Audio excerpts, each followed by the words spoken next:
Sebelum melanjutkan, jangan lupa subscribe dulu, terima kasih. Bab 236, tidak ada yang bisa menyelamatkanmu. Baiklah, kau mengaku tidak menjebakku. Bagaimana jika aku bisa memberikan bukti yang memberatkanmu? Apa yang akan kau katakan? Aku akan segera meninggalkan keluarga Sen tanpa sepatah kata pun. Chen Suyun berkata langsung. Kaulah yang mengatakan itu. Kemudian, Mukiki berbalik dan menatap kakek Sen. Tunggu aku sekitar 10 menit. Bagaimana jika kamu yang telah berbuat salah pada kami? Chen Suyun bukanlah orang bodoh. Karena Mukiki telah menyampaikan syaratnya, mereka tentu perlu menyampaikan syarat mereka juga. Aku akan meninggalkan keluarga Sen dan aku tidak akan pernah muncul di hadapan keluarga Sen lagi. Kaulah yang mengatakan itu. Pada saat itu, mereka berdiri saling berhadapan dan tidak ada yang mau menyerah. Itu karena Chen Suyun yakin bahwa Mukiki tidak akan pernah bisa memberikan bukti apapun yang memberatkannya. Mukiki hanya menggertaknya. Dia mempertaruhkan segalanya pada kepercayaan kakek Sen padanya. Mereka menunggu di ruang tamu. Di sisi lain, Mukiki meminta guru privat dan teman sekelas lainnya untuk pergi terlebih dahulu. Namun, guru les itu sedang tidak dalam suasana hati yang baik karena dikutuk oleh yang lain. Ia bahkan mengaku ingin menuntut Chen Suyun saat ia pergi. Chen Suyun tidak takut padanya. Dia bisa saja menuntutnya karena yang lebih penting baginya sekarang adalah mengusir Mukiki dari keluarga Sen. Dia bisa menyelesaikan masalah lainnya dengan uang. Mereka menunggu di rumah. 10 menit berlalu. 10 menit lagi berlalu. Namun, buktinya tidak kunjung datang. Chen Suyun tertawa terbahak-bahak kali ini. Mukiki, apakah kau sudah selesai dengan tipuanmu? Kami sudah memberimu waktu 20 menit tetapi kau masih belum berhasil memberikan kami bukti apapun. Apakah kau akan menepati janjimu sekarang? Apakah kau tidak akan masuk ke dalam keluarga Sen mulai sekarang? Pada saat itu, Su Zipei dan Lu Wenhua tiba di villa. Mereka melihat seluruh keluarga Sen ada di sana dan ekspresi wajah mereka tegang. Kiki, ada apa? Bibi, aku akan menceritakan semuanya nanti. Tapi, tolong berikan aku hasil penyelidikan yang kamu dapatkan. Kamu bilang padaku kalau kamu dibuntuti kemarin. Jadi, aku pergi melihat rekaman CCTV di sekitar rumah kecil itu untuk melihat apakah aku bisa mendapatkan petunjuk tentang mereka. Lalu, aku mendapatkan ini. Su Zipei mengeluarkan ponselnya dan menyerahkannya kepada Mukiki. Mukiki menonton video itu terlebih dahulu sebelum menyerahkannya kepada kakek Sen. Ini rekaman CCTV selama 5 hari berturut-turut. Chen Suyun menyelinap di sekitar rumah kecil itu selama 5 hari berturut-turut. Itu adalah fakta yang tidak dapat disangkal. Lihatlah sendiri. Kakek Sen melemparkan telepon ke Chen Suyun setelah dia selesai menonton video itu. Ekspresi wajah Chen Suyun berubah drastis setelah dia menonton video itu. Jangan bilang kalau kamu dijebak oleh Kiki dan pergi diam-diam di rumah kecil itu. Tidak, ayah. Dia telah sangat menyakitiku. Kalau tidak, mengapa dia pergi dan mendapatkan rekaman CCTV?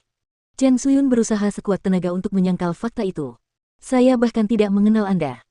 Saya pergi dan mengambil rekaman CCTV karena petugas keamanan memberitahu Kiki bahwa seseorang telah mengikutinya kemarin. Jadi, saya pergi dan menemui petugas keamanan di lingkungan tempat tinggal saya untuk melihat apakah saya dapat menemukan petunjuk. Bagaimana saya bisa meramalkan apa yang akan terjadi malam ini? Anda konyol. Selain itu, saya bahkan tidak tahu apa yang sebenarnya terjadi. Telepon itu diedarkan dan semua orang melihat bagaimana Chen Suyun menyelinap di sekitar rumah kecil itu. Jadi, kamu membuat semua orang datang ke sini karena kamu yakin Kiki tidak kembali ke rumah kecil itu selama beberapa hari. Anda melihat seorang pria memasuki vilanya sehingga Anda berasumsi bahwa Kiki tinggal bersama pria lain. Chen Suyun, apakah kamu masih ingin menyangkalnya?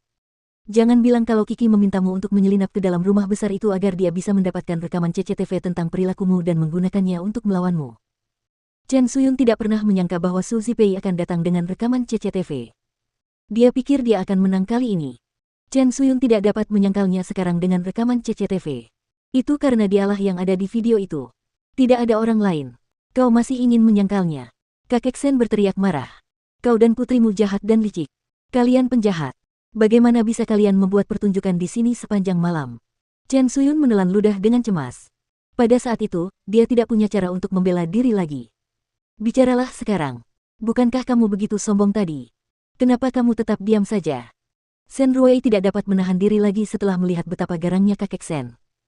Dia melemparkan dirinya di depan kakek Sen dan memeluk kakinya. Kakek, mohon maafkan kami. Kami terpaksa melakukan ini. Sejak Mukiki datang ke sini, Anda tidak pernah melihat saya. Saya sangat sedih. Itulah sebabnya kami melakukan apa yang telah kami lakukan. Namun, kakek Sen tidak tergerak oleh apa yang dikatakannya. Dia mengangkat kakinya dan mendorong Sen Ruei menjauh. Enyahlah, apa kau pikir aku akan percaya lagi dengan kata-katamu? Shen Ruwei tidak tahu bahwa kakek Shen akan bereaksi seperti itu. Dia didorong dengan kasar. Dia bahkan berguling-guling di lantai dan akhirnya kepalanya terbentur sudut meja. Shen Ruwei menjerit kesakitan. Dahinya terluka dan darah segar langsung menyembur keluar dari lukanya. Chen Suyun berlari ke arah putrinya dan memeluknya erat-erat. Putriku yang malang. Siapa yang akan menyelamatkan putriku? Malam ini, tidak ada yang bisa menyelamatkanmu. Aku tidak peduli apakah Qin Feng ingin menceraikanmu, tetapi tidak ada lagi tempat untukmu di keluarga Shen. Pergilah dan aku tidak ingin bertemu denganmu lagi. Kakek Shen mengatakan semuanya dengan jelas. Dia telah memutuskan untuk tidak mengakui mereka lagi kali ini. Tolong selamatkan kami. Shen Lin, pulanglah dan singkirkan semua milik paman ketiga dan keluarganya. Selain itu, kamu tidak akan bisa mendapatkan apapun milik keluarga Shen. Aku bahkan tidak akan menyebut namamu dalam surat wasiatku. Jangan pernah berpikir tentang itu selama sisa hidupmu. Chen Suyun bahkan tidak dapat mendengar semua hal itu. Itu karena dia benar-benar kalah. Bu, aku terluka parah. Nah, sana. Kita akan pergi menemui ayahmu sekarang. Chen Suyun bangkit dari lantai dan meninggalkan villa bersama Shen Ruwei. Dia terlalu malu untuk tinggal lebih lama lagi. Kakek Shen tidak menghentikan mereka. Ngomong-ngomong, sudah menjadi fakta yang tidak dapat diubah lagi bahwa paman ketiga dan keluarganya akan dikeluarkan dari keluarga Shen mulai sekarang. Segala sesuatunya segera berubah menjadi keheningan yang mendalam. Mu Qi khawatir tentang kesehatan kakek Shen. Apakah kamu baik-baik saja? Aku harus kuat agar bisa berdiri di sampingmu dan melindungimu. Aku tidak boleh pingsan seperti terakhir kali. Kakek Shen menepuk tangan Mu Qi dan berkata, "Kakek, mereka pantas mendapatkannya. Untungnya, Nyonya Lu datang tepat waktu. Kalau tidak, mereka akan mendapatkan apa yang mereka inginkan." Huang Yu tidak bisa menahan amarahnya ketika dia memikirkan betapa jahat dan liciknya mereka. "Ayah, jangan marah. Kami tidak mengincar warisan. Kami pasti akan menjagamu dengan baik." Kakek Shen menganggukkan kepalanya. Sepertinya dia kelelahan. "Kiki, aku pulang dulu. Kamu coba tenangkan dirimu." Mu Qi menatap kakeknya dengan ekspresi khawatir. Dia mengantar mereka sampai ke pintu. Su Zipei memegang tangan Mu Qi saat kakek Shen pergi. "Ayo pulang.